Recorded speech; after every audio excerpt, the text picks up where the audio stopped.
This is the LowcoSports Lowdown podcast. Here are your hosts, Justin Jarrett and Wes Kerr. Hey, Lowco sports fans, welcome to another edition of the Lowco Sports Lowdown. Justin Jarrett joined by Wes Kerr on a Monday night, and it was a crazy weekend because we had Friday night football, round 2 of the playoffs, 3 teams marching on. Hampton County will be joined by Zion Dobson a little later in the show to talk football. In Hampton County, he had 288 and 6. You were there on Friday night, Wes. Just an unbelievable performance from a Mr. Football finalist. And we will also talk a little high school hoops later in the show. We're going to see if Rob Benson stays up late enough to join us. He falls asleep early these days, getting old. But first things first, we've got to talk history because it was an amazing Saturday, Wes. I mean, it was really everything that you could have imagined for the debut for USCB basketball. It was all that and a bag of chips. I mean, it was awesome. And we've got 2 people waiting in the green room to talk about it a little bit more with Coach Ron Fudala, head coach of the men's basketball team, and Brady Grogan, assistant coach for the women. Unfortunately, could not get Coach V on tonight. She's feeling a little under the weather and trying to feeling better for Wednesday. But we got Coach Grogan, but next best thing to join us. So let's go ahead and get him on in here without further ado. Fudala, frequent guest, friend of the show, Ron Fudala, and new friend of the show, Brady Grogan. Welcome, fellas. What a magical day on Saturday. I know you guys have, even more than us, built up in your mind for months now what this was going to look like and envisioned all these different scenarios and everything. But man, it couldn't have gone much better, even if you drew it up yourself, right? No, Coach JJ, I think you forgot to mention, I've been in other places. I was getting all these texts like, who is on the live video? That dude is freaking awesome. So you're not giving yourself enough credit, too. Yeah. I swear to God, that's the truth. I was getting these texts. So that's a credit to you and what you've done, man. That stuff was awesome. So you played a big role in it. That's great. Man, I appreciate that. I've got nothing but good feedback, and it felt good. I mean, it all felt good in the moment. I listened to the highlights with myself on there and was like, dang, I was pretty good. So no, I appreciate that though, that other people took notice. I'm a diamond in the rough myself, I think. So Grogan, you guys definitely were anxious because you were down to 9 bodies by the time you started the game and 8 by the time you ended. But man, yeoman's effort from the ones you had out there. I guess speak a little bit to just the dedication these kids have shown to get themselves ready for the spotlight and what they were able to do on opening day.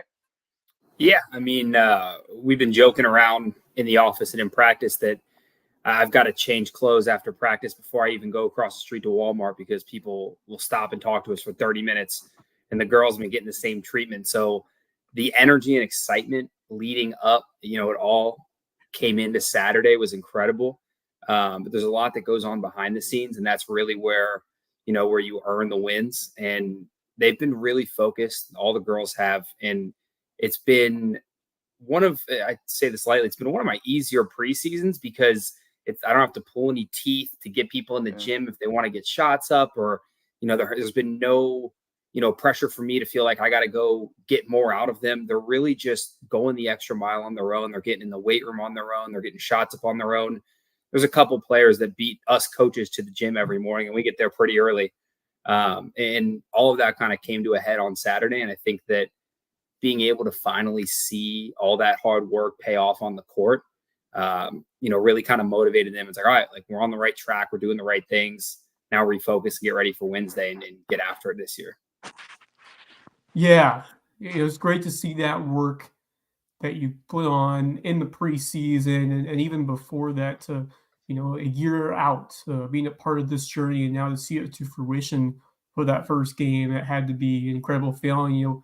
That just take me through those emotions, both of you, of all the time you spent to prepare for this Saturday, to see it play out in front of you and to see it be a success in really every facet. Just you describe the emotions, the feelings while you were coaching, while you were out there with your team. You go. Go, Coach Brady. I mean, I think that, those times when you kind of got to manufacture your own energy and manufacture your own excitement and kind of bring it all yourself. I think a huge credits deserved to like the student bodies and the fans and the community around that came out, because from the second, obviously our game was the first of the 2 games, and the lights went out. We came out of the doorway to come onto the court to get ready for the opening tip. And I mean, you could see it in the girls' faces before we even, got a shot up in the game, that it was like the energy and excitement in the building, it translates on the court as well. I think that we talk a lot about making history and being a part of history and laying the foundation for what's coming in the future. And that's one of the motivators that I think we have going forward into this year. And, I think that they've done well to take all that energy, excitement, and talk about history and being the first of many and all these things, and kind of focus it into one common goal. And that's, putting out a product on the court that the community can be proud of and that we can be proud of at the end of the day. It's not going to be a perfect 22, 24-0 season, but they have that same mindset and they're all moving forward towards one goal. And, for me on the sidelines, being able to, be a part of that and, have my stamp on it. And then sometimes just sit back and watch them work has been incredible. Ronnie? Oh, no, I barely made the game. I'll just say that. So I was watching Coach Brady's game, and then their game ends and we go back in the locker room. The only thing I was thinking about was like, all right, you got like 30 minutes. They're going to come back. And I told our coach, I was like, bring them back in at like 13. So I'm getting my pregame stuff. I'm ready to give this like amazing speech, right? You want to fire the guys up in the locker room, get them ready for the first game. So I'm like going out there to check for warm-ups. Like, I just want to see what's kind of going on in warm-ups. I go out for warm-ups. There's 3 minutes left on the clock. Honestly, God, this is the truth. I'm like, well, no pregame speech for me. Let's just roll. So I was just happy I made the game, to be honest with you. But that kind of set the emotion. I'm like, all right, let's just roll with it. Just stand there. The guys are ready to go. You can't talk to them before the game, but hopefully all the stuff you've done in practice has kind of prepared them for the game. And I was excited that it was, because I didn't do a dang thing. I didn't fire them up before the game. They were just ready to go. So that was my emotion. I was glad to be there. Just be supportive of our guys. That's really all I did. I didn't really coach or do anything like that. I was just supportive of the players, and they showed out. Oh, come on. I saw you in your stance the whole game, man. You got your lock leg stance, you got your hands in the pockets in front, and you're a little bent over. You got your game face on, locked in, playing defense. Not playing hands up defense like Mercy does. She's playing hands up defense over there. But you were locked in. You were in the zone. But Fadal, you had to just be like, you sold us on this brand of basketball. It's going to be a fun brand of basketball. We're going to get up and down. We're going to be athletic. We're going to be explosive. And man, you brought them straight out of Central Casting, and they nailed it in the pilot. I mean, we had a bunch of dunks. In fact, let's get roll the highlights. The highlights up and watch them again, because God dang, they were so good. But as we get those ready, tell me just about how rewarding it was to see the guys go out and play with the kind of energy and swagger that you promised us. It was rewarding. It was rewarding for this. Like, I said, dudes, I'm not gonna coach you on X's and O's right now. It's not. I'm not worried about X's and O's right now. I'm just worried. Can we go out there? Can we play as a team? Can we play together? And I'll be the first one to admit it. I said, hey, if you get a dunk, you might have to flex on a dude right now. Like, I'm just telling you how it is. Like, I want you guys to play like that. I want you to have fun with it, man. You like our guys, they battled through a lot. They got up and 5:30 a.m. workouts and this and that and the third. They put up with me, 3.5, 4 hours, maybe even 8 and 9 hours a day. Hopefully this ain't being broadcasted, too many places. It is. But this is live right now on the internet. But all the places. They put the work in, and I want them to be able to showcase that. So I was proud of their effort on that, and I just want to continue to do that all year. The more they can come together and play as a team, that's what's most rewarding for me. All right, let's peep these highlights, because I want to get Coach Ron's thoughts on these highlights. Ooh, I should get my own audio on here.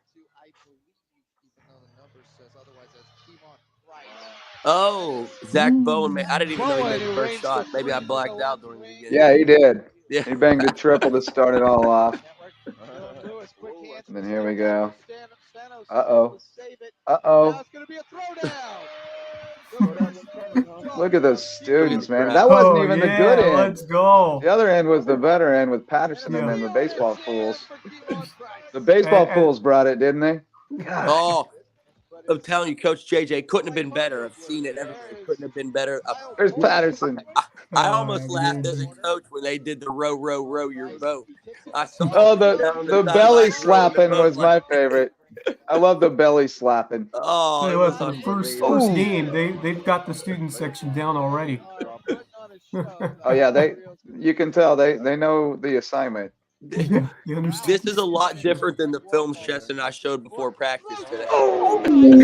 Yeah, a little different. Yeah, this one's a little bit different than the one. I said, why am I going to show you guys all the good stuff you've done? The call was fantastic. You got to show them all the easy buckets the other end, right? Yeah. Marcus pads his own stats every time he misses a layup. Yeah, we gave Red, my man Red called him Moses Malone, accused him of Moses Malone in it. Red played against Moses Malone, so he knows what's up. No, that's good. The student, that's what it's about right there. Oh man, it was the atmosphere, I just could not have imagined in my wildest dreams it being as hype as it was in there. Like it was he needs to play defense better after he gets that dunk. He's not allowed to run back like that. Yeah, we razzed Kev last night too for he's got to cut it out with the hand in the face. You know, you got to, especially if you've already had people thrown out. Great effort on the boards as well. You know, I was told from one of the heads of the officials that they actually. And this is a testament to Kavon. You know, he's the most mild-mannered dude off the floor once you get to know him, as you will. He's a superhuman being. They falsely called a technical on him, so I got to give him a shout-out for that. Good. The head of the officials called me and said, hey, we should not have called that technical on him because he really didn't taunt a guy. He was just trying to be excited for his teammates. So I was glad the officials were able to. Yeah, and actually, I saw it on the highlight reel, and I was like, oh, he didn't. He actually turned around, and he just kept his hand up with the three. He was walking back down the court, though. And what a lot of people don't realize is we teach, like, once you make a basket, turn around and find a guy to defend. So sometimes, even if it might look like he's trying to turn around to find a guy to taunt, he's just trying to find a guy to play defense.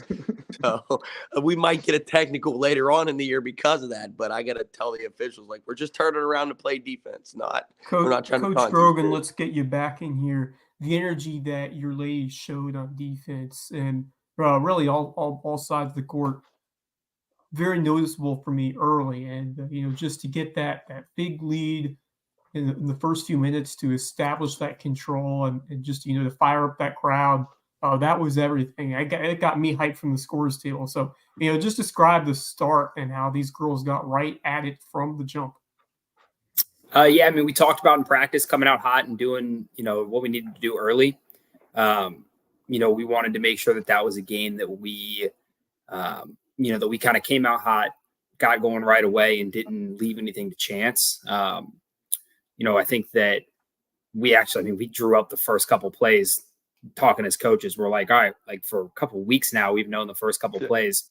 But as far as the defensive side, that just kind of starts, from the first day of practice, just what we've been talking about and what we've been working on. It's been, we've had some players that, we thought could score some points and play some defense go down, unfortunately. So other people have had to step up and they've really stepped up. And that's been awesome to see is people kind of finding new roles and doing what we ask of them. And, there's kind of it feels like there's a real different mindset than some teams that I've had in the past in terms of, when I ask somebody to do something, or when Coach Versip asks somebody to do something, we can see the effort there right away. So on the defensive end, for example, we have some players who didn't come from high school programs that focused on defense. They were kind of the offensive weapon of their team. And pretty much everybody at this level was the best player in their high school team. So kind of some of those players having to adapt that new role of being like, all right, no one is going to score on me. And people have really, taken to that. And I think that a lot of the energy we see in practice starts from the defensive side. Even when they get competitive and they're going at it head to head and stuff like that, you'll see a lot of the energy come on defense, and then the offensive side, like, all right, let's go. Let's pick it up and let's go. So it's kind of just the culture that we have right now. And it's something that I'm really happy to see. And it really paid off on Saturday when we came out hot like that. Right on. Let's check out the highlights. Bracken, my boy Bracken, killing it with these highlights, by the way. Killing it. Terrific. The historic first bucket. Rose. The English Rose. Yep. Her accent was just delightful last night, wasn't it? It's always fun to talk to. It's just He's one of the wonderful to most hear. wonderful people at the school. Absolutely. She's lovely. Great I pass. hope Tanaya's not out too long. Yeah, you and me both. And to that, today was obviously our first practice. She was right out there helping kids out, pointing, directing, and all that stuff. So I love being able to, see them take a role even when they're not handling the ball, taking shots. They're like, all right, let me laser in and be an assistant coach here for a day. That's and young players like that can really benefit from some time sitting on the bench next to the coach sometimes and seeing some things that they don't see in the course of the game. But when you're sitting over there, absolutely, no question. She was really great on defense early, though, just really active, getting in the passing lanes. And then Primo, we knew her as a scorer from her time at Calvary Day, but more just like taking girls to the rack and stuff. But man, her outside shot has come along really nicely once she got it dialed in. She's one of those people that she's got 100 or 200 shots up before you get out of bed. So she's one of those work ethics that we love to see. Yeah, no doubt. That makes a big difference. Look at that energy from the student section. So great. They're not the lights. I don't want to call them lightsabers, but they're just glow sticks. That guy calling the game was getting it pretty hype on the broadcast, though. Yeah. Whoever that guy was, he was pretty hyped up. I was pretty hyped up when my girl Ella Coffey got in the scorebook. Yeah. We were on Ella Coffey watch from the moment she got in the game because she was the only one who hadn't scored yet. So we were like, all 9, baby, let's go. There you go. I had that in my head. I saw on my stat sheet. And I was just like, do I say something? I was like, nah, she'll get it. She'll get it. I trust it. She got it, man. She got the swipe. And also shout out to you, Grogan, because apparently you brought a great shoe game on Saturday. That's Coach Versat's doing right there. She hooked me up. She still got the hookups with the shoe companies. She got something, yeah. No, she brings it. Speaking of that, actually, real quick, Wes, Brady, just speak to the opportunity to work with Coach Versip and Ron. You've spoken about this too, and you're welcome to speak to it as well. But just the opportunity to work under someone who has been where she's been for as long as she's been there and had the success she has. It makes it really easy to buy into what she's saying, and it has to be just an incredible experience as a young coach. Absolutely. I'm from Ohio myself, and I kind of know about the area from vacations and from friends who vacation down here and stuff. And when I saw that they were starting up a program down here, I was thinking like, oh, that'd be kind of cool. Like I got to look into this. And then I saw who they hired, and, being a guy in the Midwest coaching women's basketball and seeing that name pop up, come across Twitter, I was like, I got to find a way to get involved in this. So getting the chance to just come down to the area and meet and talk to and kind of pick her brain a little bit was incredible. And then the opportunity to coach alongside her has been awesome. I feel like we could spend months just me listening to stories she has to tell about things that have happened and, her experiences in coaching. And, hopefully over our however long we're both going to be here together, I just want to learn as much as possible. And it's really great being able to hear a coach kind of, show those times in practice or in the office when, she's very confident in what she's done and what she knows. So it's like, well, I'll be talking about like, yeah, I see this team's doing this. I just don't really know. And she's like, yeah, we do this and like just some of the X's and O's talk that we have in the office is enlightening. And I love to be a part of it. Yeah. And I can already tell cleared all those hurdles years ago. she saw Michigan run that in the 2007 Big Ten tournament. Like it's just everything that we've been talking about in the office is just great to learn from. I've been super excited and I'm looking forward to, just continuing that. It's been absolutely awesome. Yeah. What an amazing opportunity for you, Coach Grogan, to work with one of the best in the industry, in the women's basketball scene here in the country. Absolutely. So, yeah. Really excited for you. But looking ahead to Wednesday, you're facing off against the same Morris team. Describe the excitement of now after that the emotion of this first home game, getting ready to go on the road for the first time?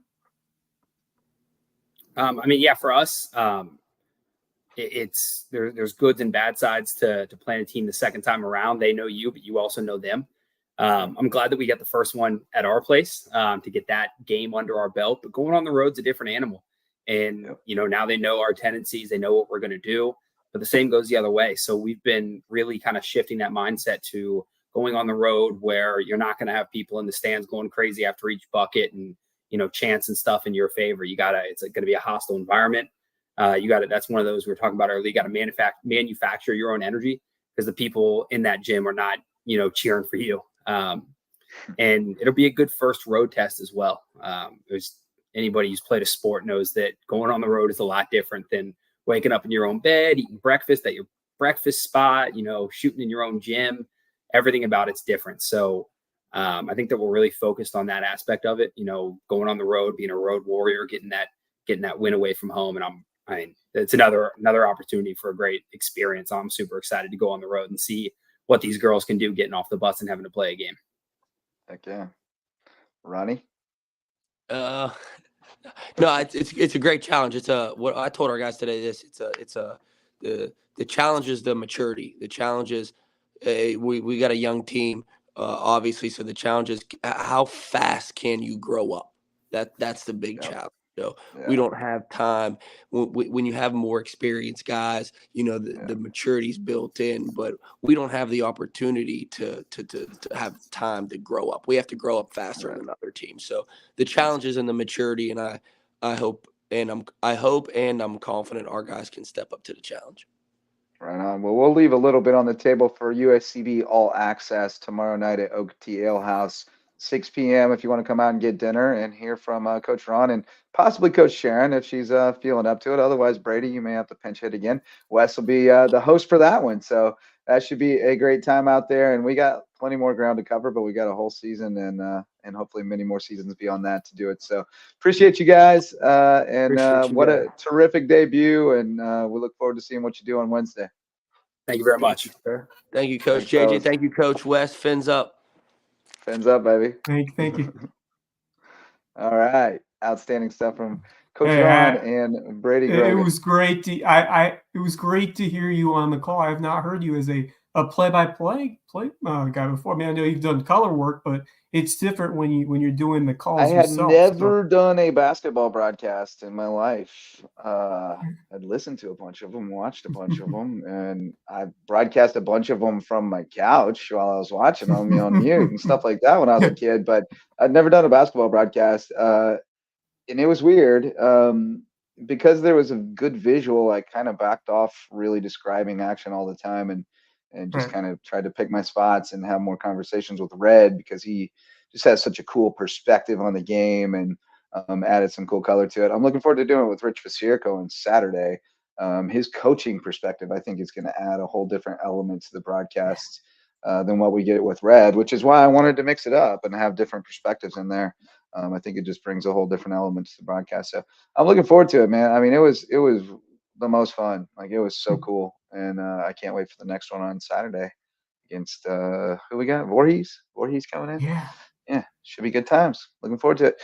But we're going to shift gears and talk football in just a minute after we shout out our MVP sponsors, starting with my wife, Megan Jarrett, the official realtor of LowcoSports. She's with KW, Keller Williams of the Lowcountry, and she would love to help you find your place in the Lowco, whether it's a starter home or a forever home, maybe an investment property, anywhere in the Lowcountry. She's going to help you set up a search and find the perfect spot so that when the conditions are right for you to make the leap, you can go ahead and make the move to the Lowco with the official realtor of LowcoSports, Megan Jarrett from Keller Williams of the Lowcountry. And when we find that perfect home, we're going to have Jan Lucas and his team from Homegrown Home Inspections check it out because they're the official home inspectors of LowcoSports.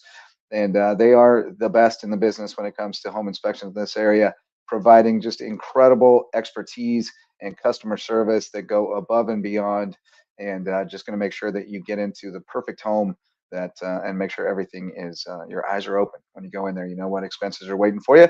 And when we know that, we'll go sign the papers with Mickelson Law Firm, the official real estate closing attorneys of Loco Sports. Our original sponsor is still with us all these years later. And they don't just do real estate. Ryan and Tiffany and their team can take care of all your legal needs, and they're right downtown in Bluffton. Mickelson Law Firm, our MVP sponsor. And finally, Hospice Care of the Lowcountry. Wonderful caring staff over there providing hospice care, palliative care, and free grief counseling, and much more. And their CEO, James Disman, is a great friend of mine with a great heart. So support everything they're doing over at Hospice Care of the Lowcountry. Look out for a fundraiser they're doing for a great friend of mine and her family, two great friends of mine and their family, after their mom had a health scare, and they're trying to raise some funding to get her some treatment. So check that out. Hospice Care of the Lowcountry, MVP sponsor. And now we can shift gears to football. And welcome back, friend of the show and Mr. MVP, or Mr. South Carolina football finalist, Zion Dobson, who once again did what he does, dominated on Friday night, 288 and 6 touchdowns and a 48-14 win over Andrews. Now you guys get Andrew Jackson at home on Friday. And I know you were a little banged up going into this one, and the hip's been a little sore, but how are we feeling going into Friday? Feel good. I feel like we're prepared. Zion, another terrific game for you as you continue this standout season. You're over 2,000 rushing yards on the year now, which is it's just phenomenal. But tell me about these first two playoff games and how you approach this winner go home mentality, and how your team has responded as well as yourself. I feel like we have responded really good, especially after the first playoff game. I already knew the team was going to be special. Me, like, I didn't do too good out of the first playoff game, and my teammates picked up my slack. My teammates lifted me up when I needed to be lifted up, and that's what the brotherhood is all about. And then we did our job the second playoff game, and we're looking to keep it rolling until the third round, lowest state, and hopefully bring it all home. Just so everybody understands what him not doing too good looks like. 12 carries, 89 yards and a touchdown, average 7.4, long of 40.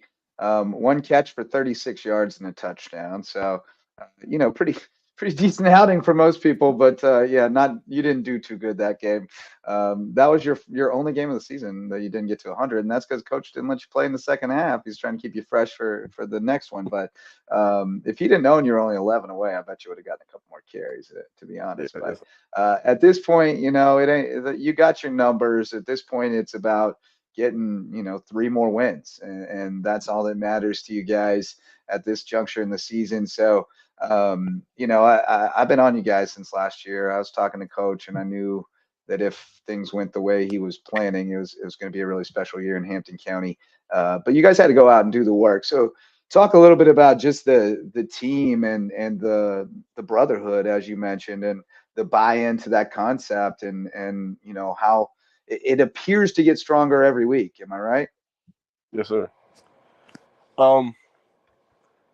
We have been bonded together through a sport that we all love. When we came together, it's like we already knew that we were gonna be best friends. We already knew we were gonna be brothers. We had times that we backtracked, but we came back harder. And it's all part of the brotherhood that Coach Hannah, Coach Paul, the coaches, everybody put together. We spent time together mainly because like football camp that we had to spend like four days together, every 24 hours a day. It was basically like boot camp. Yeah, it was boot camp. Yeah, at least we had to get up like 4 o'clock in the morning and practice like we did last year. And that was crazy. You definitely embraced the grind, and it's starting to pay off for you guys now into the lower state semifinals this week against Andrew Jackson. But tell me about Chris Terry at quarterback and the leadership that he's brought to this offense, because it was really noticeable. When you guys were it started off well offensively. The defense gave up a few scores. You had the block punts, but you guys just stayed true to what you do best. And Chris Terry, I mean, what a tremendous leader and playmaker, and had that big hookup with Xavier Garvin, set up your touchdown run. So, I mean, just tell me about what he did on Friday night and what he's done all year to really help spur this offensive success. Chris, he been my quarterback since I was like 7, 8. I always knew he was gonna be special. Played together since we were 7, 8. This year he has really grown, and like he's got more confidence, and confidence is like what a lot of quarterbacks need. And he's a really good quarterback. It's just the only thing that was really wrong, like with Chris, is like his confidence. We need to like when he's confident, then he's playing his best. He's doing his best, and him as a leader on offense is really good and really special, and it's very noticeable even if you're not playing.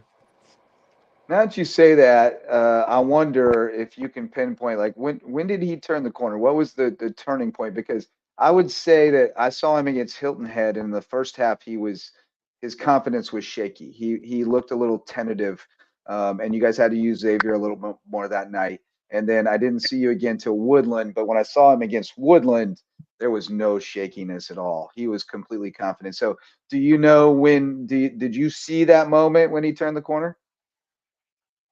I think he started turning the corner around play him probably like around Ridgeland. I think Ridgeland. Okay, Ridgeland that makes around that sense. time. Yeah. First region game. That was about when he started turning the corner. And when he started turning the corner, you could really tell. And he looked more comfortable out on the field. Yeah. Yeah, Yeah. he's really starting to yeah. become that full package as a confident, poised, and athletic quarterback who can make big plays happen. We saw that on the field on Friday, and we hope to see it again coming up this Friday because you guys are back home again, taking on Andrew Jackson. Obviously, still a couple of days out, but what are you thinking? Where are the vibes here as you get ready for this third round matchup?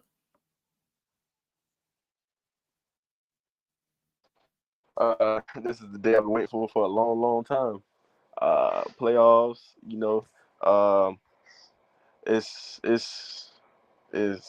it feel like Christmas. Feel like Christmas Every Eve, Friday, we right? On the way to the game. Yes, sir. Every Friday. Feel like Christmas. Every Friday. It's Christmas in Hampton County right now. Patrick Henry going to state too. I mean, Hampton County coming up big time this fall. What do you think my man One Time's going to pull out for Friday night? Because he's got to one up himself every week at this point. So what do you think he's got planned?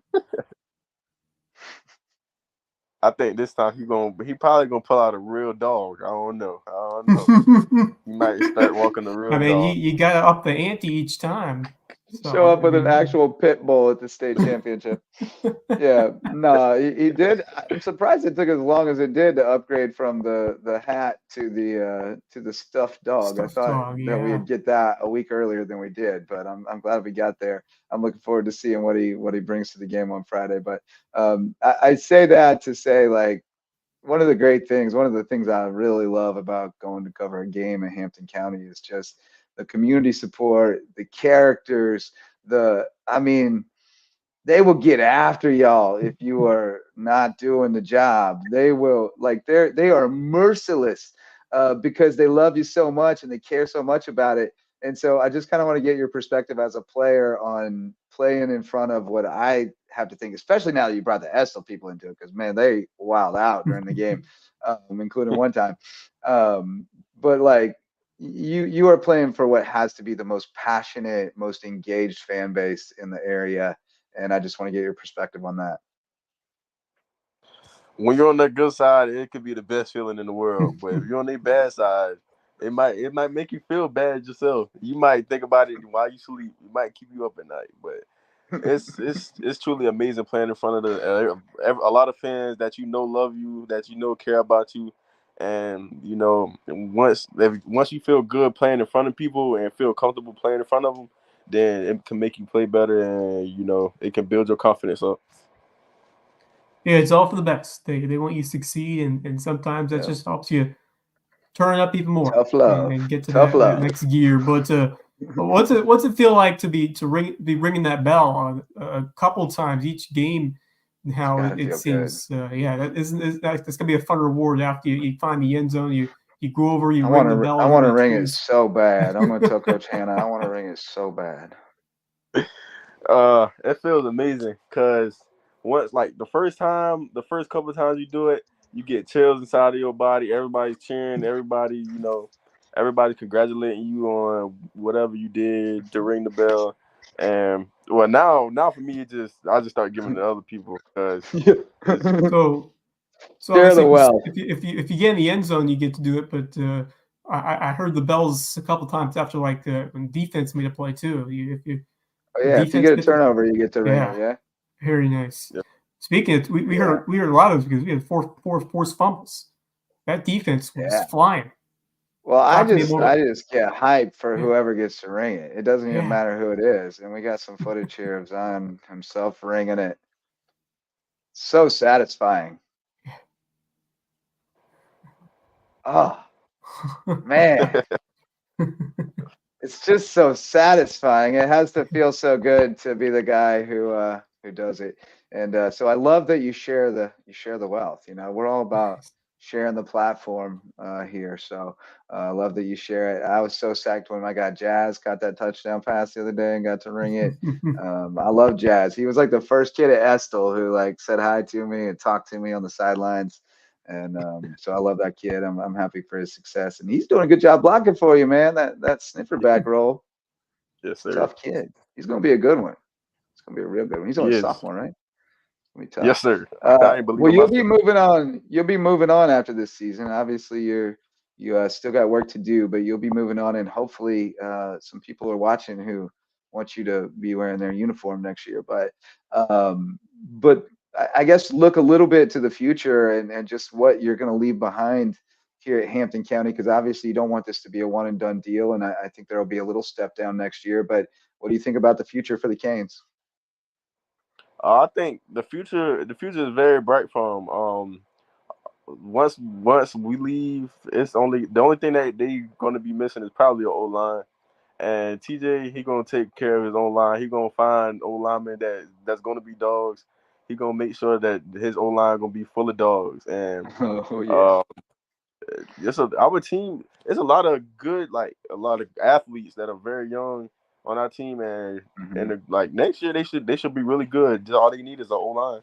They should be I good. think so too. I think they'll look a little different next Yeah. year because, I think they'll be a little more, probably have to like run wider splits and do a lot more like read, stuff and try to create lanes and maybe a little more throwing a little more because you'll have Chris back, you'll have Bovane back, you'll have, some weapons on the outside. Won't have you obviously, but it'll look a little different on offense, I think. But that defense, Paul's always going to bring the defense, and Chris Myers up there, he's got some tricks up his sleeve on offense that I think we may see some yet in the next week or two that we haven't Oh, seen yet. I know that a speed option is starting to come into play more, and I know there's some other stuff that has been installed that we won't talk about yet, but is perhaps coming. So it's gonna be fun. I know you're excited. Yes, sir. You like to bust out some new stuff, right? Yes, sir. Well, while we got you, let's watch Loco Lights. What do you say, fellas? let's do Yes, it. sir. It's always fun to watch Loco Lights. John, it is a great time to be a football fan of Loco, especially in Hampton County with what you guys are doing, with what Patrick Henry is doing. We got the PHA Patriots going to the state championship this Saturday. We got Hilton Head Christian Academy, the Eagles making it back to Charleston Southern to play in the 3A state title game. So we got a chance to bring home a couple trophies back here this weekend. Let's mute And that. Let's mute me. We don't need to listen to me while I'm also on the screen. But Hilton Head Christian, really impressive win for Hilton Head Christian Academy coming into Pinewood and electric look at that offense. pick by Keen Reese. Oh. That was a nice play. What do you think when you watch these Skiza highlights? You could run for 1,000 yards a game in this league. That's what my boy TJ Johnson told me. He said, "Please don't come to no practice." He said, "You're gonna run for like 500." Yeah, you would definitely be the biggest, strongest guy on the field, including all linemen. in many of these games. It's just different. It's kind of like speed football that they play at the service academies. It's just like everybody's smaller. There's a lot Dylan more Clark room on has the field. really grown to be a Yeah, tremendous he has. leader That as was a nice well. pass to Toddy. Beautiful Toddy was. throw. Toddy's really emerged. Well, I mean, yeah, he's also. Yeah, he's. I think it just took him a little bit of time to get situated with the offense, but now he's really clicking. And then, of course, you got AJ Hop doing some good things. That's a really nice Skeezer. You'd have to go back to your quarterback roots, though, if you played in Skeezer Zion. There you go, baby. There he is, Zion Dobson, just electric.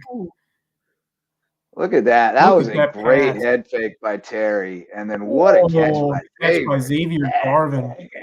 Man, big and then time. Terry again. Scrambling from Chris Terry to outrun a couple of defenders. Look at that motor. Looking like Josh Allen out there. Oh, who laid the hammer on that? I know Lowco scooped it up. Mickey. Ooh, that was a good hit. Mickey laid the hammer. Yeah, Mickey lays a lot of hammers. Did he get the hammer for that? No, sir. Kayvon did. Kayvon did well, yeah. Kayvon. It's usually either Kayvon or Mickey. Little grainy footage from. What do you think about this Patrick Henry team? Here's your Patrick Henry boys. Patrick Henry, they're doing really good. Yeah, man. I was happy to see that they won and go to the state championship. Yeah. Really, after our game, it felt good to know that they won. I'm told we have a mutual friend in Nathan Corley. See your boy? Yes, sir. Yeah, Corley's my boy. I gave him a shout out on Instagram the other night because he shot a deer before the game, and it was the big highlight at halftime. Everybody had to go to his truck and see the deer. It was hilarious. He's a riot, man. That guy is a riot. He cracks me up. There's some funny kids over there, man. Hunter Cook, that kid's funny as hell.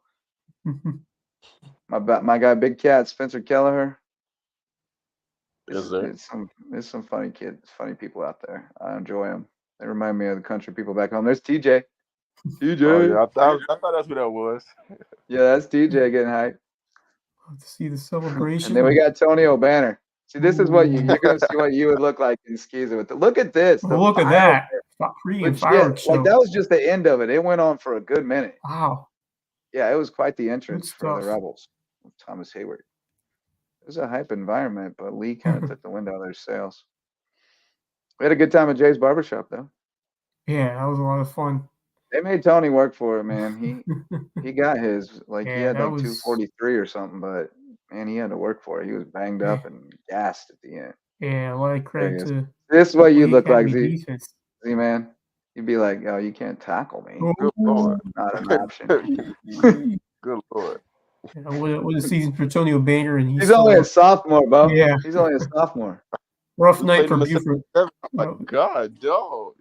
Yeah, he's been looking like that since he was in 8th grade, like just dominating them guys. Wait, what do we see Crestwood handed it to Buford. Block punt. They handed it to Buford. They wanted blood after last year letting it get away.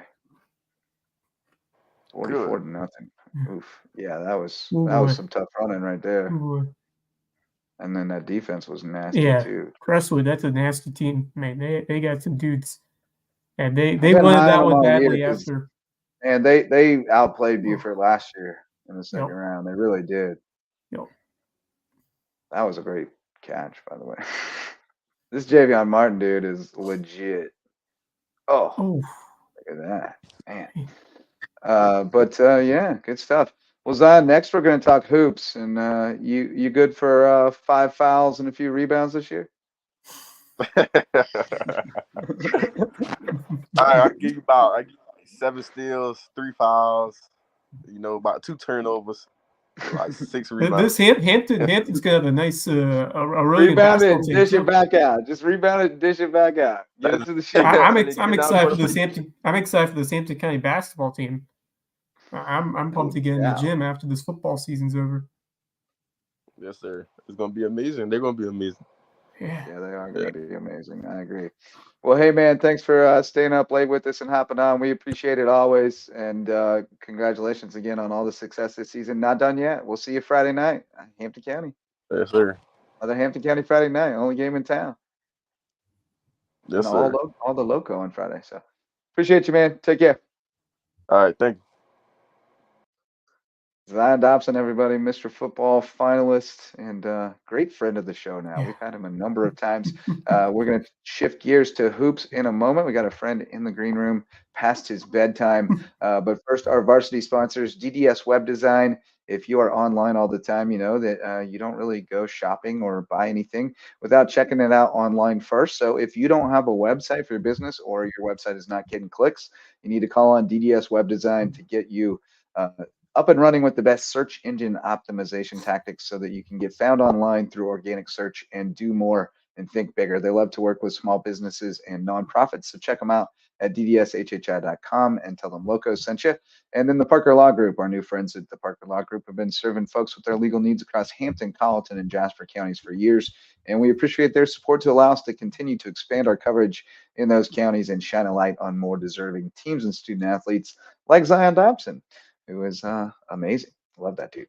And our friend disappeared. Our friend disappeared. We're going to talk hoops with Rob Benson, and we'll see if he pops back in. But in the meantime, let's talk hoops, Wes. I have the SCBCA top 10 in front of me if you want to talk about that a little bit. Loco reps in this. Bluffton girls ranked number 8 in Class 4A to start the season. You know, they've been perennial power in the Yeah. region, but just have not been able to get over the hump in the playoffs. So Takoya Hayward and Last a really chance last year for strong Coy senior Hayward. class. So, Yeah, yeah. yep. So and Amira Brown obviously coming up, Yeah. and Robbie will definitely hype her up if he gets in here. None of our 3A teams ranked. 2A boys, Hampton County, the aforementioned County. Hurricanes ranked 5th in a really tough region with Woodland ranked 6th. So that was a Donnybrook last year and will be again. And he's back. He's back. Robbie Benson, who is past his bedtime, staying up late to talk hoops with us. Welcome, buddy. What's going on, guys? How are Hey, you? bud. We just started talking hoops, mentioning that the Bluffton girls start the season ranked 8th in Class 4A, Hampton County boys 5th in 2A, and the Whale Branch boys, we've already got Jeremiah Faber booked for Thursday. They start the season ranked 3rd in Class 1A. So only 3 teams from the public school ranks repping, but those are 3 to be excited about. Yeah, for sure. And, you know, all 3 of them have a history of doing a little bit of damage in the postseasons, certainly in lower states. So, you know, a lot to be excited about, generally speaking, with that Whale Branch culture. They seem to get it done year in and year out. You And know, to see the return of Coach Faber, I mean, that's something special. I think when I got here, Legend. he just retired. He finished up at Ridgeland Hardyville. It was Ridgeland Hardyville at the time. So I'm excited to see him back in action, coming out of retirement, to coach this Whale Branch team who always finds a way to produce and churn out some gifted and talented athletes out on the court. So I'm really pumped. Yeah. That's been a rich history these last few years. Whale Branch, they've always got a couple of dudes that rise to the occasion. Nick Pringle really leading the way, but they've had a couple of guys show out after that. So I'm excited for that Whale Branch program. And this Bluffton girls team, they have been knocking on the door. I mean, they've dominated the region for most of the time, but claiming region titles, but they just the postseason they've just have not been able to find that extra step and extra spark. And I'll tell you, there are a lot of talented girls hoops teams, but I got to think this is going to be that statement season. I think Takoya Hayward's going to want to leave a strong, lasting impression in her senior year. So, Rod, I want to hear your opinion on this Bluffton girls team and what you expect from them this season. You know, it's funny. I think the area is sort of settling back in to its skin a little bit. And the Bluffton girls team, you know, they've been notoriously good over the last several years, obviously bowed out early in the postseason. But beyond that, I mean, they've dominated region for, I guess, 3 years running. Yeah.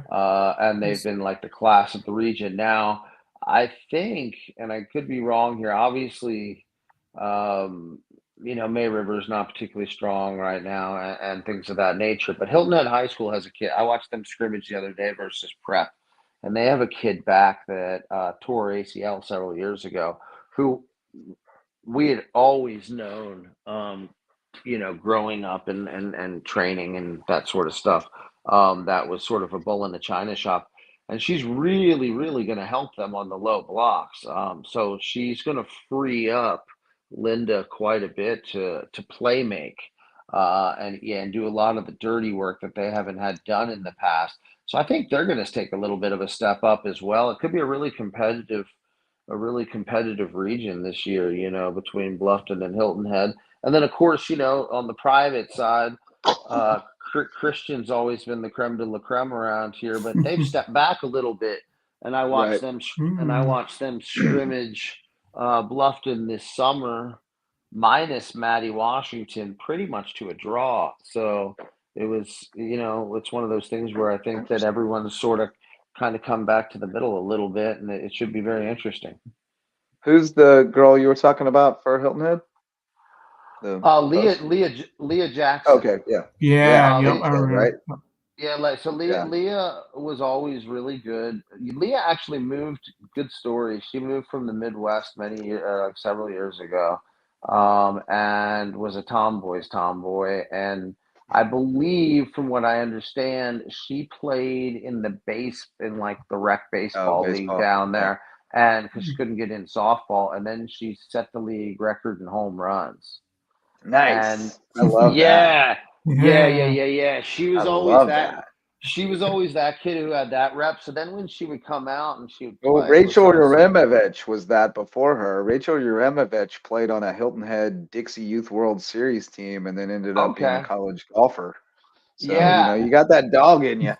Yeah, and I think Leah look, hey, the draw of the Lowcountry, I think she very much likes the beach, and volleyball ended up pulling her that direction. But then she tore an ACL, or maybe it might not have been an ACL, but it was something serious of that nature. Yeah. And everyone sort of thought she would never play basketball again. And then when I just popped by the scrimmage, she was playing, and she not only was playing, she was a massive difference maker. Yeah. I mean, the thing is she's not much more skilled or better than she was several years ago, but it doesn't much matter. She's Abby Peduzzi-ish. Yeah. Yeah, just like you said, a bull in the china shop. She's going to go get the ball and get after it and make plays.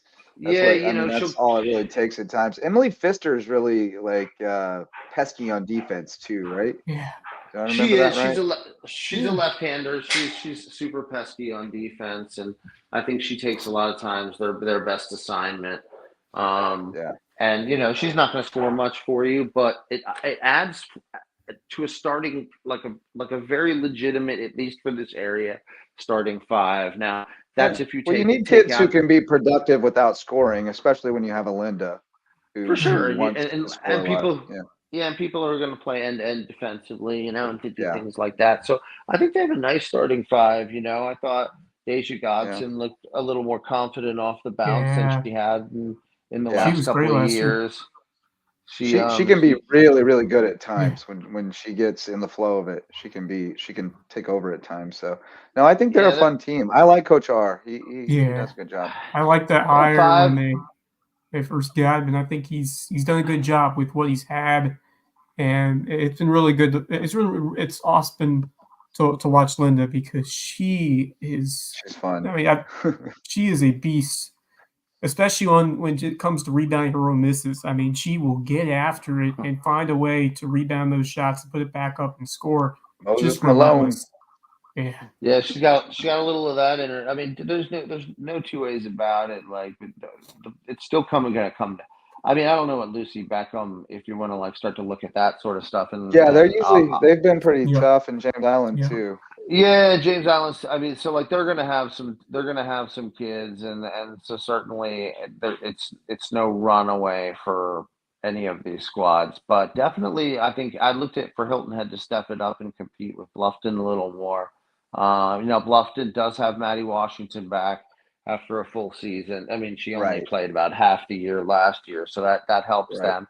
And of course, the maturation of Amira Brown's kind of everything. Yes. Yes. I mean, so Amira played with us all summer, and she's she is an exceptionally high ceiling kid that when she puts it all together, like can literally take over a game offensively and then dig in defensively. Now, I think, she takes a little plays off and she has that opportunity a little bit in summer league because when you're playing 14, 15U and you're one of the bigger, she gets to play big sometimes and doesn't have to go man and all that kind of stuff. But at the end of the day, she has proven to be, one of several kids that are up next. You know what I mean? And she has the ability to base more so than anyone on that team, including Takoya. I really feel like she's the kid that you can put the ball in her hand and she can go get you a bucket.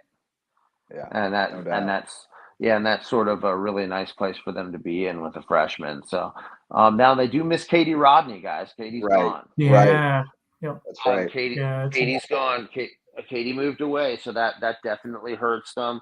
Jelena Mosley's back as well for Bluffton. Yeah, so I mean, she really emerged last year. She really broke out.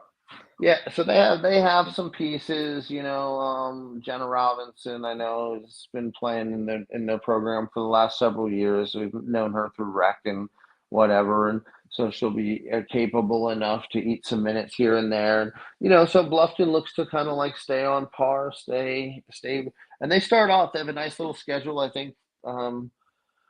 Their first technical home game or whatever is versus Hampton, so that should be entertaining. Yeah, that'll be fun. Yeah. Well, speaking of Hampton, we got a shout out from Z-Man's pops, Dietrich Ellis, who was quite a fine player in his own right in his day at Wade Hampton. There you go. Well, it sounds like all of them everyone's getting together this weekend at Whale Branch to kind of kick off the season. Yeah. I'm still trying to track down a schedule for that, see when everybody's playing, because I want to try to get out there. Well, so are the teams. They're interested in when they're going to play too. And I've talked to several of them, and they don't know either. So fair enough. All right. Yeah. So right now, we'll put Coach Faber on the spot Thursday night, I guess. Yeah. Right now, I think everyone's a little bit in holding pattern. But that sounds about right for this time of year. It's a hard thing. It's a bold venture to try to host a preseason basketball tournament. Like, it's a quick turnaround to get everybody on the same page. Well, I'll tell you what, man. Time, if you're going to do it, you got to get ahead of it. The craziest thing is November and December are just absolutely and people. I guess if you're not ahead, you don't really get it. But like November and December are just the best times of year for high school basketball. I mean, you get intersectional matchments. Yeah, tournaments. You're playing all these kids you wouldn't play otherwise. You're finding out about lineups. You're getting these intersectional matchups that you don't need. There's not time to scout a lot of times. So all of a sudden it's like, oh, well, there's the number 6 kid in the state versus the number 8 kid. No time to scout. Like Takoya against what's her name from East Clarendon a couple of years ago. That was wild. Yeah, for sure. Well, yeah. I can't think of her name. What's her name? Help me. That was Talasia Cooper. Talasia Cooper. Yeah. Gosh. That was wild. That happened so early in the season. I didn't even know she was coming in until she put up the quad double and was gone. Well, so she legitimately, I'd heard they were coming, and I literally texted Takoya and said, "You guys know who you're playing?" And they didn't know who they were playing. And it was like, well, yeah, you got T-Coop coming into town, and then they and then they sort of outthought themselves, and it was sort of like a Lonnie thing where it was like, well, if we put Takoya on her, Takoya could get in foul trouble, and then we'll miss Takoya, and we got no chance. But if you don't put Takoya on her, then the kid's got like 27, 8, 18, 19, and 11, and so like that. But when they put Takoya on her in the fourth quarter, she did quite well. And did a nice job shutting her down. But yeah, that was a tough one. And you see stuff like that. Like this year, you can clearly not drink from the cup in front of you, but I can clearly not drink from the cup in front of me. Yeah, I mean, like, dude, man, like Christian this year, their early, like their season is absurd. I mean, more Hampton County shout outs from Cody Seeger's mama. Okay, there you go. They'll be good. I talked to them. I'm up at Hampton County tomorrow to talk to some good folks. I was So yeah. Right on. I'm connecting dots up there. We're trying to get all them connections going. Oh, I guess I'm an MVP. I've been told that. Well, I'm meeting at MVPs, but I've been told that lemon pepper wings are the way to go. So that's what I'm doing. Oh, yeah. Yeah, MVP That's Sports Bar and Lounge. Okay. yes. That is Yeah. a Lyric Jones recommendation. By the Okay, way. I trust it then. No Yeah. disrespect to our friends at Hurricane Sports Cafe, who we love, but we will definitely have to check out, or at Rigdon's Fried Chicken, but we're going to have to check out MVPs for the lemon pepper wings because I don't pass up a Well, recommendation. it was merely recommended to me via the person I was meeting. So no shade at the sponsors. That's for sure. Absolutely. No, we support everybody. We love everybody. Well, I mean, food is delicious, right? So, Oh yeah. Food is delicious. food is delicious. Not wrong. So. It's more delicious when it's free. But yeah, so I mean that's what you're looking at on the girls' side. I mean, there's going to be some teams that are upstarts, and there's a handful of like upper echelon teams. You name most all of them, Hilton Head can creep in there, and then the middle tier is actually probably the smallest tier. The saddest part is the low end is just massive. It's massive. Really, it's a haves and have-nots situation to be sure. Buford is kind of interesting though, because they really came on at the end of last year and had some young players who stepped up, and I like Reggie Jones. I don't know much about what they have this year. They'll be young, but they got so much better at the end of the year last year.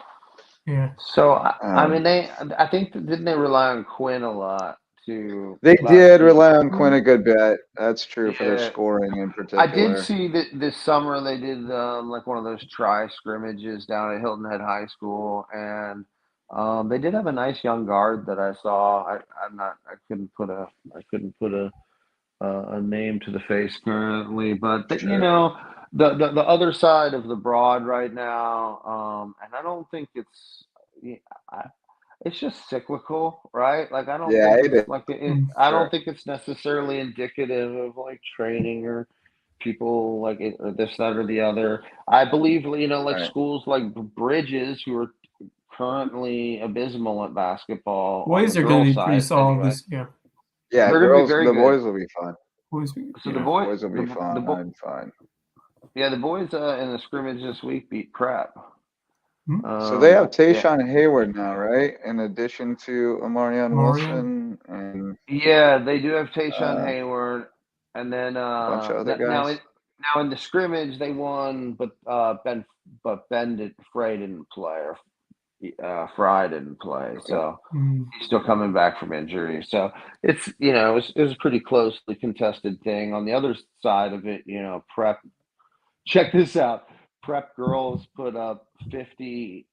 They won 50-9 against Bridges on the girls' side, and Courtney Campbell had 36. And didn't the Prep girls get shut out for a half against somebody else that I heard? So then the very next night, the Prep girls who buried Bridges go to Hilton Head High School, and I walk in and it's like 21-0 Hilton Head High School. Oh boy. Yeah. Yeah. So wow, that illustrates your point about haves and have-nots. Yeah, the discrepancy between these couple schools is a vast difference. Yeah, it's a huge difference, and I mean, and you're not, but I'll tell you though, some of the games this year. I mean, if you're like a basketball head, and you're just like Christian this year. So last year's Christian team was sort of one for the ages, and I think got taken a little bit the wrong way in the sense that there were so many good travel basketball kids, and they weren't just like H2 kids. There was kids from Essence and Savannah, and then of course you have the Paduzies, who are just the big travel volleyball kids and stuff like that. Right. But either way, this is a legendary crew, and they beat the tar out everyone last year to the point where no one scheduled them. Well, no one would schedule them. Well, and to the point that no one wanted to watch it either because it was just boring.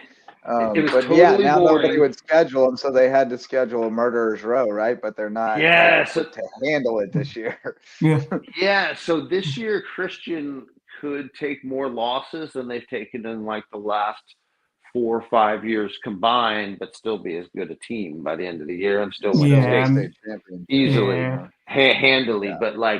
But some of these games early on versus like Bradwell Institute, and Yeah. I mean they play Camden. They play the number 1 kid in the country and Joyce Edwards at Camden. Oh, Oh, Yeah, where do they So, play like, them?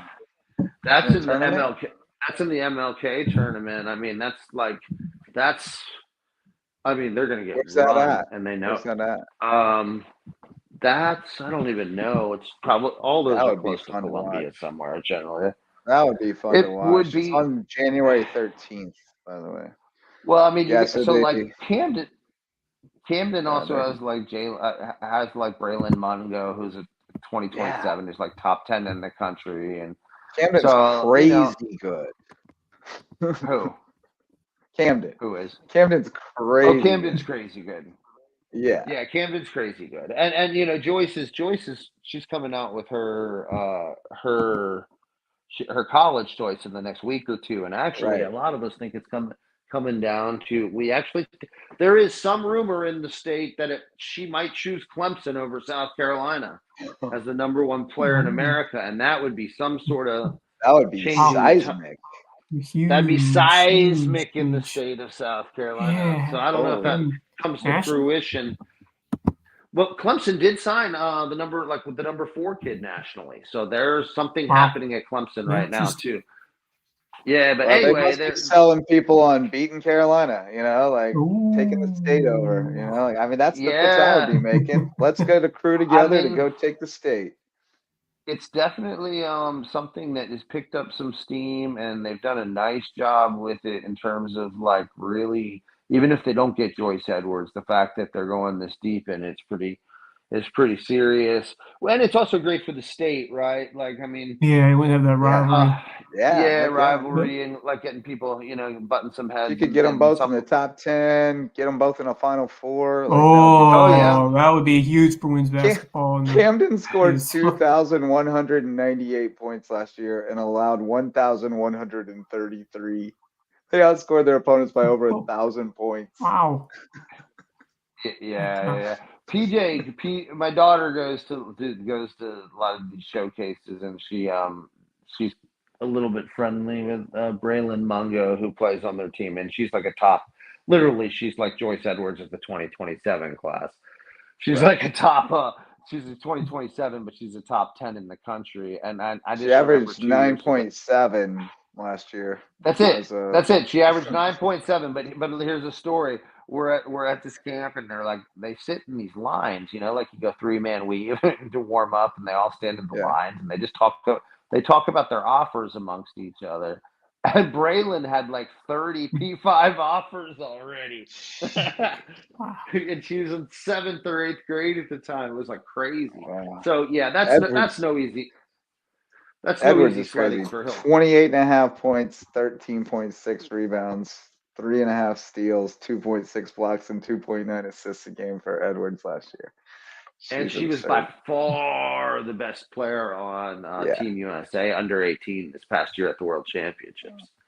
So so she was incredible. And then they've got that kind of schedule. They're playing Bradwell twice. They're playing Gray's Collegiate because apparently that's the kind of schedule they have to have. No, nobody will schedule Gray either, so they had to get together. Yeah. So they got to. So that'll be a great match. I mean, there's some really fun Hilton Head. They're like these it's like barnstormers. But they're going to be ready once Skiza play hits and with Tamaya back, and half of them feel like they're unfederations, like those boxing matches, like where you exactly. where you bring in 2 dudes and you're like, yeah, they're not the same weight class. It's fun. It's well, fun they to only see. have 4 region games, so they totally can just freelance. So they have it's like Notre varsity Dame opponent. I don't know who they're opening with on the 17th. Do you? It says varsity opponent. Yeah, I do. They're playing a new homeschool team that's going to get run called Southeast. So that goes away, but Yeah, I mean, if you look at their schedule, I think they're in 4 tournaments because that's the only way they could accrue enough games. Right. was to pick up like three games here, 3 games there, 4 games there. But either way, here's the key to that team, right? Yeah, Cardinal Newman too. That's always fun. Yeah, that's always fun. And they have absurd games on that schedule. Hilton Head High, Great Collegiate. Then they get Hilton Head Prep, then Camden, Hampton County. I love that they're playing Hampton County. It's great. Yeah. Adjunct falls second, then Brunswick, then Hilton Head Prep again, then Woodville Tompkins, Country Day, Bradwell, and Yeah, they gauntlet of a schedule. So yeah. Wow. Bradwell and Brunswick in the same year is absurd. Ooh, boy. Brunswick. A week and a half apart with Woodville Tompkins and Savannah Country Day in between, along with Hilton Head Prep.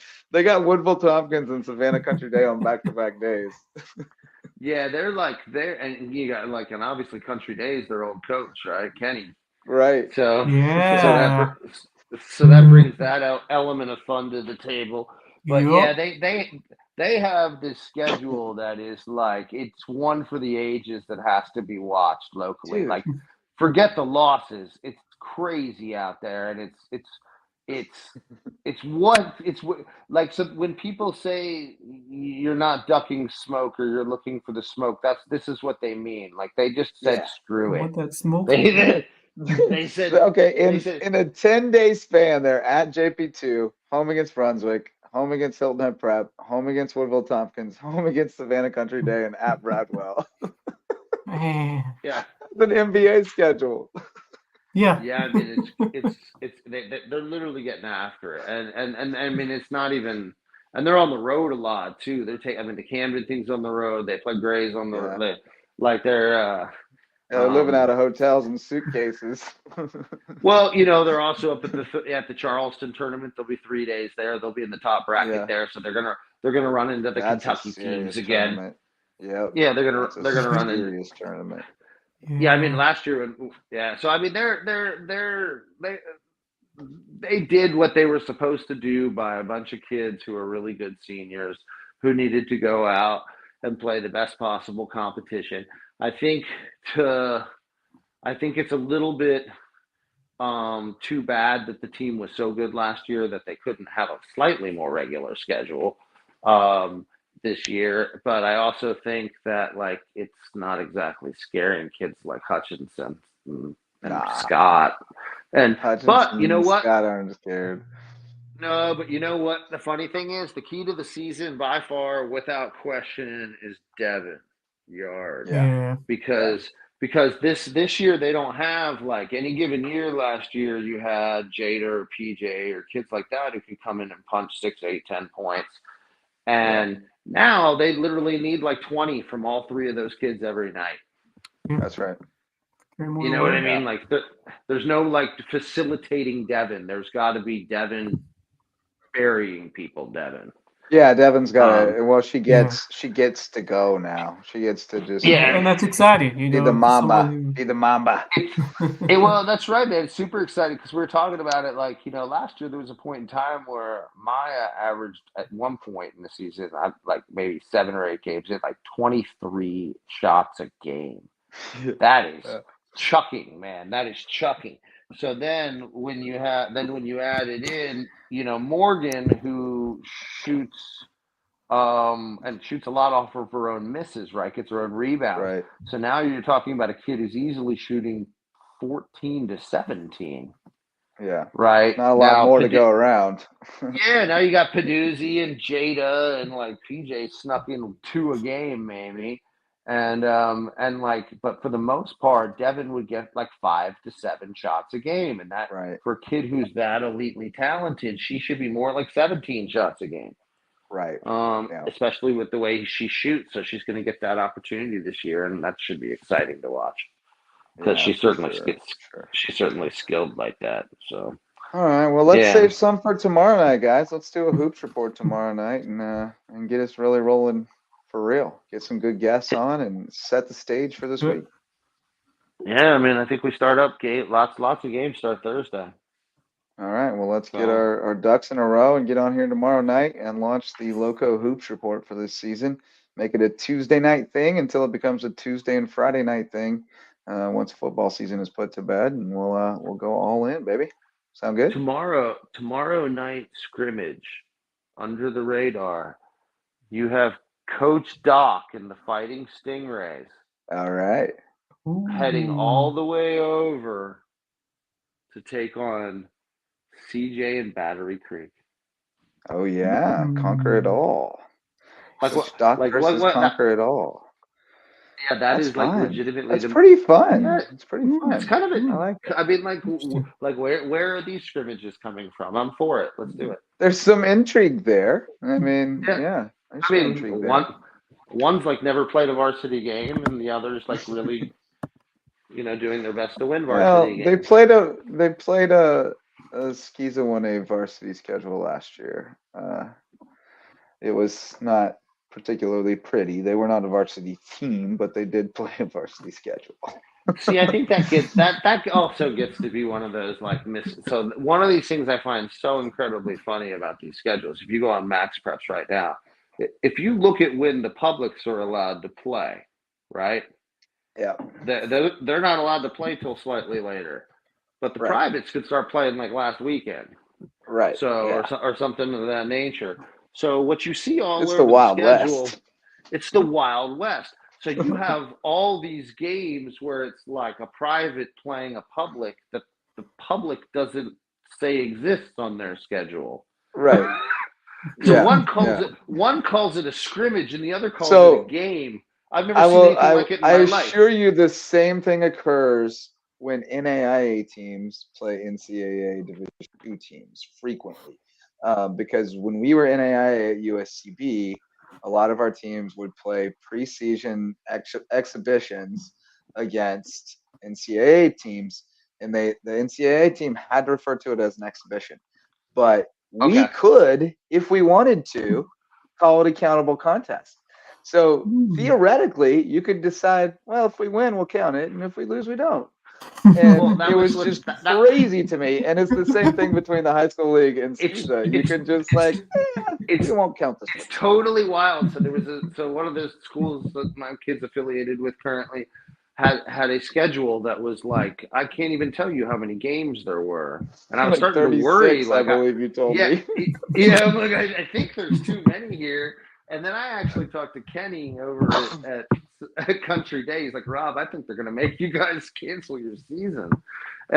But the funny part about all of it was that effectively when I talked to them, I was like, you guys worried about this? They're like, no, we can like literally classify them how we want to as the season goes along. Those were exhibitions. Yeah. Well, I never knew what Nick Fields' team's record really was, because he had played a whole bunch of fly-by-night games. 10 games before he got out of football season. It's like, like 5. He's got a home with the Swamp Rabbits on the schedule out of nowhere. He does. The one he lost didn't count. the one he won, he counted twice. Yeah. I hope Nick Field is listening for his shout out, but he definitely made the craziest and most aggressive schedule I'd ever seen up until your boy Doc and Fish came to town. Yeah, Doc and Fish are fantastic and they're crazy, but Field putting like 107 games on the books in COVID is it goes down and legends. It's the stuff of legends, man. He's like, who cares? We don't have to have any game day staff or anything. Nobody can even come. Just come to the game. Just come play. Yeah, we'll play everybody, anyone and everyone. He should have been like, he. I don't even know what to say about any of that other than, Congratulations to Nick Field, by the way, for his wedding, his marriage over the summer, and his success up in the Charlottesville area. And shout out to fellow Charlottesville resident Matt DeColius, former JP2 AD and soccer coach. Love that dude. Nick had a bunch of good old Beaufort County guys at that. Yeah, he had Ryle was there, and Oh yeah. and of course We Sully, gotta who's get now Ryle on moved on. sometime. Yeah, just texted with Yeah. Ryle today. He said he's still trying to figure out a good time that he can get up in the middle of the night and join us. Yeah, He's all overseas. So he's living that life. But I saw where he put up a 40 spot the other day. Sure did. That Ooh. was when we tried to get him Wow, get him on the show, and he's still trying to get it together because it's like the middle of the night literally for him. Yeah. But we'll get him on Yeah. soon enough. We'll get him on soon enough. Well, But good deal. all right, fellas. Well, appreciate you, Robbie. We'll let you get to bed. I know it's way past your bedtime, but we'll talk soon. Very good. Take it easy, fellas.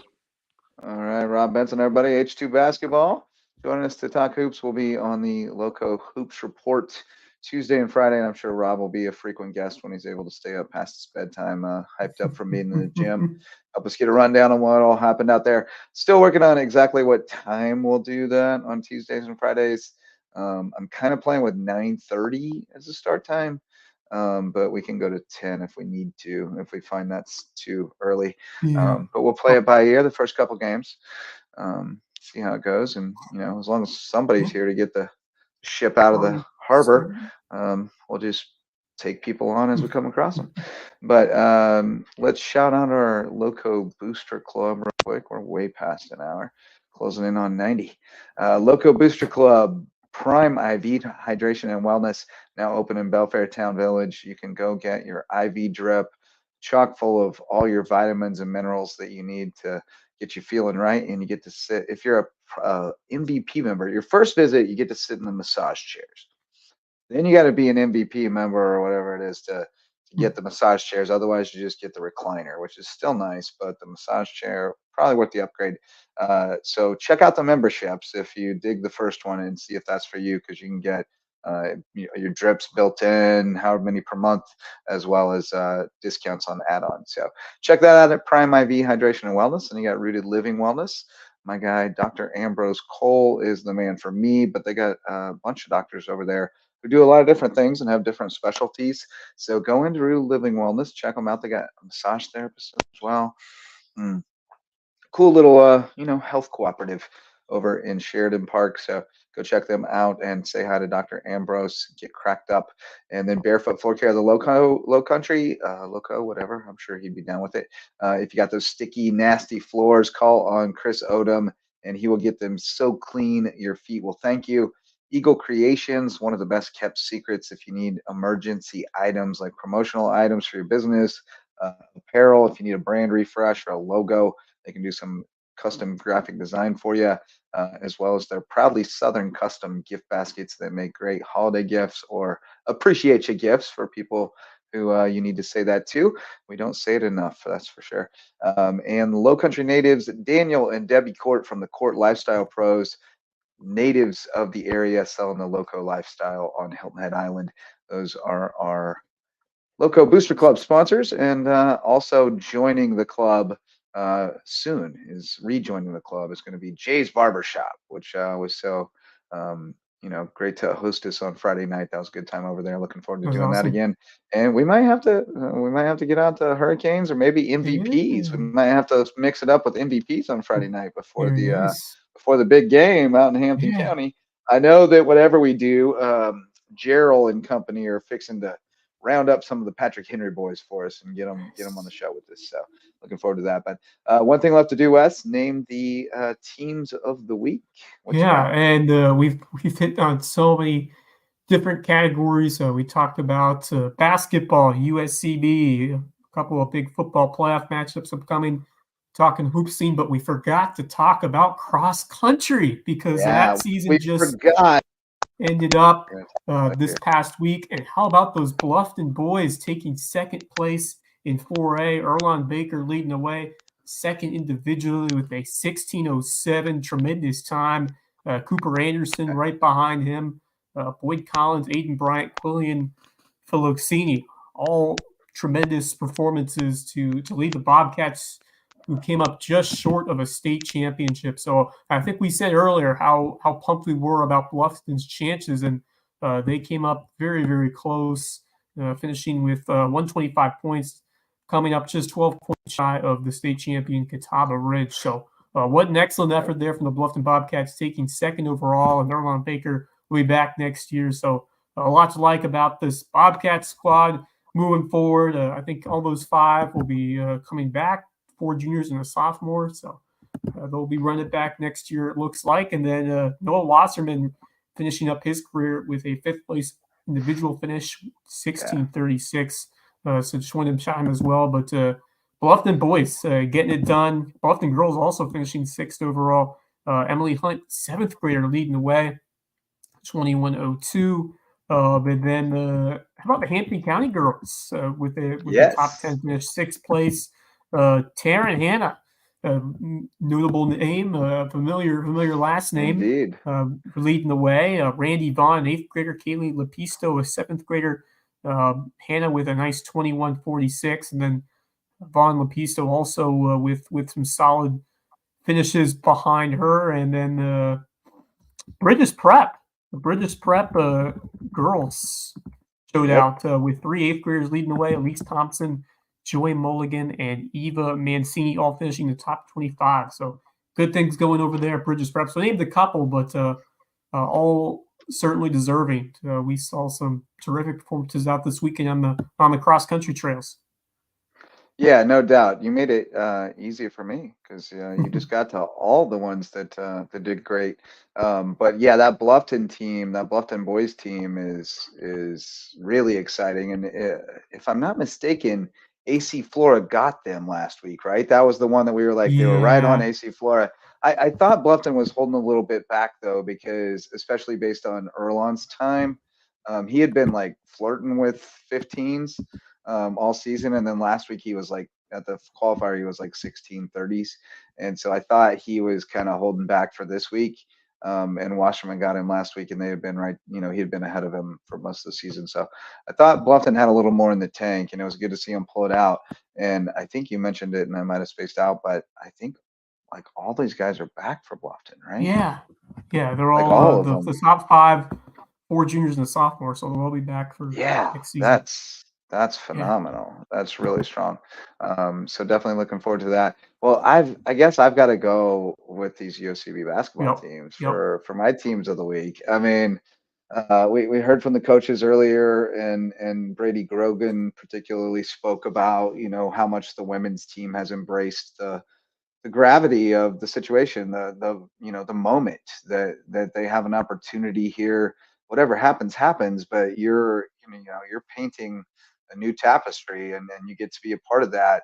And they've embraced that, and certainly the entire USCB community really embraced it on Saturday, and really the whole community. The Sun City support was amazing, just amazing. Having them tied into it so much was so cool. Great. They're the neighbors right next door, so that was great. The Sun Tones singing throughout the day was really cool. Nice touch. But the environment was great, but the teams had to show up and play. I mean, the hay was in the barn, and they were the ones who had to go out there and perform. And I mean, they understood the assignment. They showed up, they performed. Like you said, the women came out and showed that they're a Sharon Versa coach team. They played textbook defense. They got to spots. They ran their offense. They did everything right. And then the men came out and brought the hype and brought the house down. Thunder. And it was an awesome day. And I'm more excited than I ever have been about USCB basketball and the future of USCB athletics. And honestly, that spurs the future of athletics in the Lowcountry, because when you have a quality college program in your backyard that exposes you to top level talent and lets you see what it looks like and compare yourself against it and all those things, it just raises the bar. That so really makes really all the excited for difference. that, and shout out to the kids who have bought into being Sand Sharks and building this program from the ground up. Yep. And it just, it goes to show this next generation, it's right in front of you. You have an opportunity to, obviously there are different avenues you can take, but just to see it happen right in front of your own eyes here in the Lowcountry, that's going to mean something for all these kids. And I mean, you couldn't have drawn up a better opening day for men's and women's basketball. I mean, it just all came together beautifully. The scheduling helped. They're Yeah. going to see much stronger competition very soon, but you gotta do that for your fledgling program too. You've got to Right. give them some bunnies early, some gimmies to build some confidence and get some kids, get their feet in the wet before they jump right into the fire. But no, they really stepped to the occasion, rose to the occasion, and brought some energy. And I I hope am they can keep looking it rolling. forward to All Access tomorrow to hear more from these coaches. It's going to be a fun Yeah. time over in Okatee.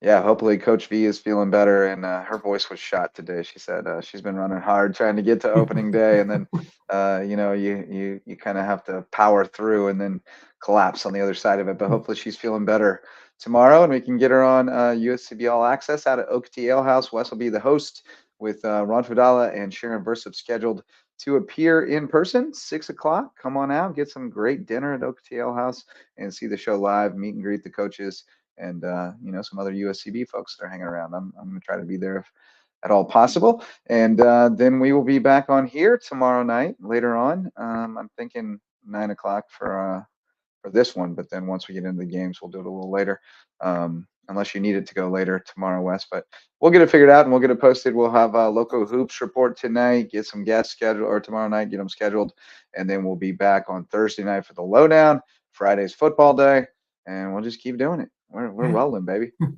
Fun time That's of year. going to do it for this crossover time. episode. Oh yeah, it's epic. Yeah. But I think these live shows for me are the easiest way for us to kind of stay up to speed with what's going on when it gets so chaotic. Yeah. Because we can just hop on and have people come in and fill us in on what's going on. It works when out we can't great. be everywhere at once. So it's been really cool. Very helpful. Let's keep it rolling. Thanks to everybody who stopped by tonight. Ron Fudala and Brady Grogan, as well as Zion Dobson, who was terrific as always, and Robbie Benson staying up past his bedtime. Thanks to all of our sponsors and to all of you who joined us for the ride. Thanks to all the comments, too. We love the interactivity. Always love to get the shout-outs in the comments. So until next time, go Loco. The Loco Sports Lowdown podcast is a production of Lowco Media LLC and LowcoSports.com, an independent media outlet providing grassroots local sports coverage in the South Carolina Lowcountry. We are sustained by community support from sponsors and patrons like you. Get in the game with a monthly pledge of $1 or more at patreon.com/LowcoSports to keep us going and growing. Go Loco!